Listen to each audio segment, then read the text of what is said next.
New star भक्ति में आपका स्वागत है। आज हम खाटू वाले श्याम जी की संपूर्ण स्टोरी आपको दिखाने जा रहे हैं। खाटू श्याम मंदिर सीकर राजस्थान में स्थित है। खाटू श्याम का इतिहास बहुत प्राचीन है। आज से लगभग 1000 वर्ष पूर्व में इस मंदिर का निर्माण हुआ था। सीकर जिला मुख्यालय से 43 किलोमीटर दूर खाटू नामक गाँव में बाबा खाटू श्याम का प्राचीन मंदिर है। इस मंदिर में भगवान श्री कृष्णा और बर्बरी की पूजा होती है। खाटू श्याम में बर्बरी का सर है जिसे बर्बरीक ने भगवान श्री कृष्णा के खाने पर दान कर दिया था। कलयुग में खाटू श्याम को श्री कृष्णा का अवतार माना जाता है। खाटू श्याम को हरे का सहारा कहा जाता है क्योंकि जिसकी मनोकामना कहानी पूरी नहीं होती उसको श्याम बाबा पूरी करते हैं। इस वीडियो में हम आपको खाटू श्याम का इतिहास, कहानी, कथा और खाटू श्याम मंदिर कहाँ स्थित है इसकी पूरी जानकारी देंगे। खाटू श्याम का इतिहास महाभारत काल से है। ये पांडु पुत्र भीम के पुत्र थे। जिनसे खुश होकर भगवान श्री कृष्णा ने इनको कलयुग में अपने नाम से पूजनीय होने का आशीर्वाद दिया था। खाटू श्याम जी का नाम बचपन में बर्बरी था। घर परिवार, माता पिता और गुण सभी इनको बर्बरीक नाम से ही जानते थे। भगवान श्री कृष्णा ने इनको अपने घुंघरालू बालों की वजह से श्याम नाम दिया था। खाटू श्याम जी को श्याम बाबा दोनों का नाथ, कलयुग का अवतार, शीश का दानी, खाटू वाला श्याम, हरे का सहारा, लखदातार, नील घोड़े का असवार, खाटू नरेश आदि नाम से भी जाना जाता है। खाटू श्याम को मोरबी नंदन भी कहा जाता है। खाटू श्याम जी की कहानी की शुरुआत मध्यकालीन महाभारत से शुरू होती है। बलवान भीम के पुत्र का नाम था घटोत्कच। घटोत्कच का विवाह के नाम से भी जाना जाता है कि साथ हुआ था। मोरबी और घटोत्कच ने एक पुत्र को जन्म दिया जिसका नाम था बर्बरीक। बचपन से ही बर्बरीक ने अपनी माता मोरबी और भगवान श्री कृष्णा से युद्ध कर सकी। बर्बरीक ने भगवान शिवा की तपस्या की जिससे प्रसन्न होकर शिवाजी ने उन्हें 3 बंद दिए। ये 3 बाद उनको तीनों लोकन में विजय दिवा सकते थे। यह वरदान प्रकार बर्बरीक बहुत खुश हुए। बर्बरी अपनी वीरता और शक्तियों के लिए जान जाते हैं। महाभारत काल में जब कौरव और पांडवों के बीच युद्ध शुरू होने वाला था तब बर्बरीक अपनी माता के पास गए और युद्ध देखने की स्वीकृति मांगी। इस पर उनकी माता ने उनसे पूछा कि तुम किसकी तरफ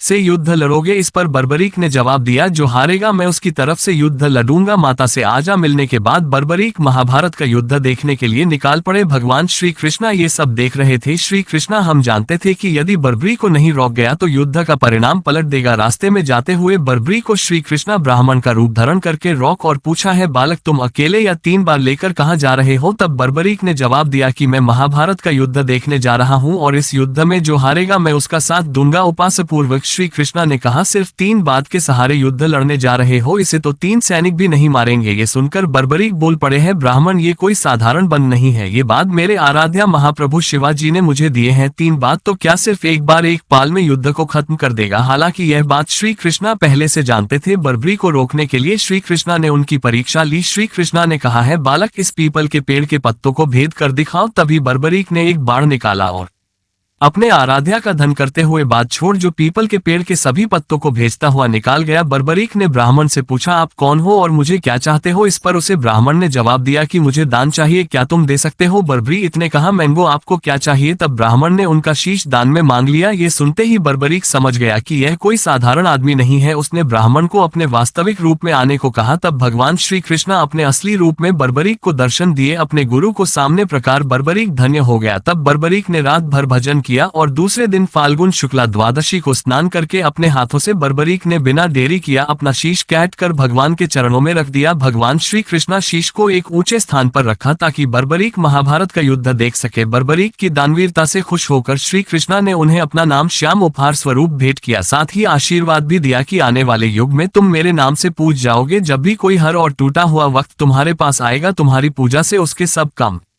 पूर्ण होंगे। श्री कृष्णा बर्बरीक के सर को एक ऊंचे स्थान पर रख दिया। आज विश्व विख्यात खाटू श्याम मंदिर इस स्थान पर बना हुआ है जहां पर उनका काटा हुआ सर रखा गया था। तो ये खाटू श्याम जी की बेहद अद्भुत कहानी। खाटू श्याम का महत्व कलयुग के साथ साथ बढ़ेगा क्योंकि भगवान श्री कृष्णा इनको आशीर्वाद दिया था कि जैसे जैसे कलयुग बढ़ेगा तुम्हारा यश और लोगों की आस्था बढ़ेगी। आज बाबा खाटू श्याम हरे का सहारा बनकर भक्तों के कम कर रहे हैं और उनके दुख दर्द का हरण कर रहे हैं। खाटू श्याम का महत्व इसलिए भी बढ़ जाता है कि इन्हें कलयुग का भगवान माना जाता है। आस्थावान लोगों के हर कम होते हैं और ऐसा कहा जाता है कि जो व्यक्ति अपने जीवन में अपने दुखों और कासन से घिरा हुआ है, अपने जीवन में हर मा चुका है, उसे एक बार अवश्य खाटू श्याम जी की शरण में जाना चाहिए। तो दोस्तों, उम्मीद करते हैं बाबा खाटू श्याम का इतिहास और खाटू श्याम जी की कहानी आपको बहुत पसंद आई होगी। कमेंट बॉक्स में खाटू श्याम की जय लिखकर कमेंट जरूर करें।